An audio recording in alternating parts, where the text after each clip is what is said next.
था जब 12वीं करने के बाद छात्रों के पास ज्यादा विकल्प नहीं होते थे और ये सोचकर वो हमेशा टेंशन में रहते थे कि आखिर ऐसा क्या विषय या ऐसा कौन सा कोर्स चुने जो उनके भविष्य को संवारने में मदद कर सकता है। लेकिन अब ऐसा नहीं है, क्योंकि अब 12th के बाद विभिन्न कोर्सेज और विकल्प जो हैं उनकी एक्चुअली में असीम लाइंस खुली हुई हैं, जिसमें वो छात्र अपनी पसंद और अपनी स्कोप के हिसाब से चुन सकते हैं। लेकिन चुनाव करते समय आप छात्रों को ये भी ध्यान रखने की जरूरत है कि जो कोर्स या जो आप लाइन वो चुन रहे हो उसमें संभावनाएं कितनी। तो आज के वीडियो में हम इन्हीं संभावनाओं पर बात करेंगे और गौर करेंगे। तो 12th के बाद कॉलेज को लेकर तरह तरह के विज्ञापन, अलग अलग कैंपेन चलाए जाते हैं ताकि छात्रों को लुभाया जा सके, लेकिन आप उनके झांसे में ना आए और अच्छी तरह से जांच पड़ताल करने के बाद ही अपना कोर्स चुनें। तो सबसे पहले तो आप ये देखिए कि आप जो कोर्स चुन रहे हैं उसका आखिर क्या नफा नुकसान और फायदा क्या है, यानी भविष्य के हिसाब से, भविष्य के लिहाज से वो कोर्स आपके लिए कितना फायदेमंद होगा, इसका ध्यान जरूर रखें। तो कोर्स का चयन करते वक्त अपनी जो है ना रुचि, वो भी मत भूलिएगा, उसका ध्यान जरूर रखें। अभी आजकल क्या हो रहा है, everybody wants to be an engineer, और आईटी की बढ़ती डिमांड को देखते हुए हर कोई इसमें अपना करियर बनाने की सोच रहा है। लेकिन अगर आपकी इन दोनों क्षेत्रों में रुचि नहीं है ना, तो इन क्षेत्रों में जाने की गलती बिल्कुल ना करें। अपने दोस्तों या अन्य जो कोलीग्स हैं उनको देखकर या उनसे इंस्पायर होकर कोई कोर्स या कोई भी जॉब ना चुने। जो भी आप कोर्स या संस्थान चुने उसकी मान्यता, उसकी फैकल्टी, उसकी परफॉर्मेंस की जानकारी आप अवश्य हासिल करें। अब बात करते हैं कुछ ऐसे विकल्पों पर जिन्हें आप 12th के बाद अपने करियर के तौर पर चुन सकते हैं।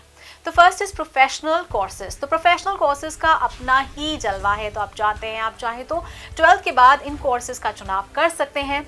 अब वो चाहे आईटी हो या मैनेजमेंट हो, इनसे जुड़े कोई कोर्स कर सकते हैं। तो बैचलर ऑफ बिजनेस मैनेजमेंट यानी कि BBA, bachelor of computer application यानी BCA, diploma in hotel management, diploma in hotel management and catering technology, bachelor in information technology, साथ ही साथ promotion and sales management, travel and tourism, fashion designing, event management, public relations जैसे कई professional courses आज मौजूद हैं जो खूब डिमांड में भी हैं। ये ऐसे क्षेत्र हैं जिसमें नौकरी का काफी अच्छा स्कोप है। डिफेंस सर्विसेज, अगर आप देश के लिए कुछ करना चाहते हैं तो इसके लिए भी विभिन्न कोर्सेज हैं, जैसे कि आप नेशनल डिफेंस सर्विसेज ज्वाइन कर सकते हैं। कई स्कूल एनडीए की परीक्षा की तैयारी 11th क्लास से ही कराने लगते हैं और छात्र 12th क्लास में भी इसका एग्जाम दे सकते हैं। क्लियर होने के बाद आप एनडीए में सीधे ट्रेनिंग में जाते हैं और उससे संबंधित इसकी पढ़ाई शुरू हो जाती है। साथ ही साथ मेडिकल फील्ड काफी वास्ट है, इसमें काफी स्कोप है। अगर आप मेडिकल फील्ड में अपना करियर बनाना चाहते हैं तो 12th के बाद किसी भी प्रतिष्ठित संस्थान से ऑब्वियसली आप बीएससी पास या बीएससी ऑनर्स कर सकते हैं। आजकल ऑफकोर्स बायोटेक्नोलॉजी, जेनेटिक्स जैसे कई विषयों में ग्रेजुएशन करने का विकल्प है। आप 12th के बाद इंजीनियरिंग या मेडिकल कोर्स तो ऑब्वियसली कर ही सकते हैं, लेकिन इसके लिए आपको जो एंट्रेंस एग्जाम है वो पास करना जरूरी है। Next is commerce and computer sciences. तो कॉमर्स की फील्ड में भी काफी विकल्प हैं, जिनमें से जो आप अपना पसंदीदा क्षेत्र चुन सकते हैं।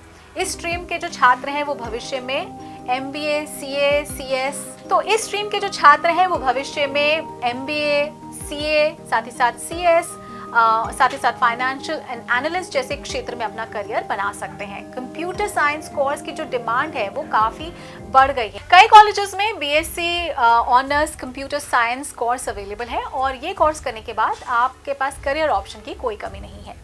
Next is arts. तो भले ही कई छात्र और पेरेंट्स जो हैं वो आर्ट्स को अन्य स्ट्रीम्स के मुकाबले थोड़ा कम आंकते हों, लेकिन सच तो यही है कि आर्ट्स के क्षेत्र में भी काफ़ी संभावनाएं हैं, असीम संभावनाएं हैं। आर्ट्स स्ट्रीम के जो छात्र हैं वो 12वीं के बाद सिविल सर्विसेज की तो तैयारी कर ही सकते हैं, क्योंकि पहले लोग मानते थे कि आर्ट्स के क्षेत्र में ज़्यादा संभावनाएं नहीं है, लेकिन आज अगर हम बोलें तो इसमें करियर के लिए ढेरों ऑप्शंस अवेलेबल हैं।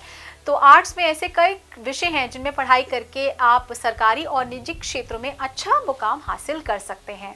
आप इकोनॉमिक्स, सोशियोलॉजी, हिस्ट्री, साथ ही साथ फिलॉसफी आदि में ग्रेजुएशन कर सकते हैं। और आर्ट्स में ग्रेजुएशन के बाद ऑब्वियसली आप सिविल सर्विसेज की तैयारी तो कर ही सकते हैं, उसमें जा सकते हैं। और इन सब सब्जेक्ट्स के अलावा आप MBA, journalism, market analysis, teaching, anthropology, human resources आदि में भी कोई भी विकल्प चुन सकते हैं, उनमें जा सकते हैं। तो दोस्तों, अगर आपको हमारा वीडियो पसंद आया हो तो अपने फ्रेंड्स के साथ भी इसे ज़रूर शेयर कर लें, और अगर आपके पास हमारे लिए कोई सवाल या सजेशन है तो कमेंट बॉक्स में लिखकर हमें ज़रूर बता दें। तो जल्द ही आपसे फिर मुलाकात होगी एक नए टॉपिक पर, एक नए वीडियो के साथ। देखते रहिए प्रभात एग्जाम। नमस्कार।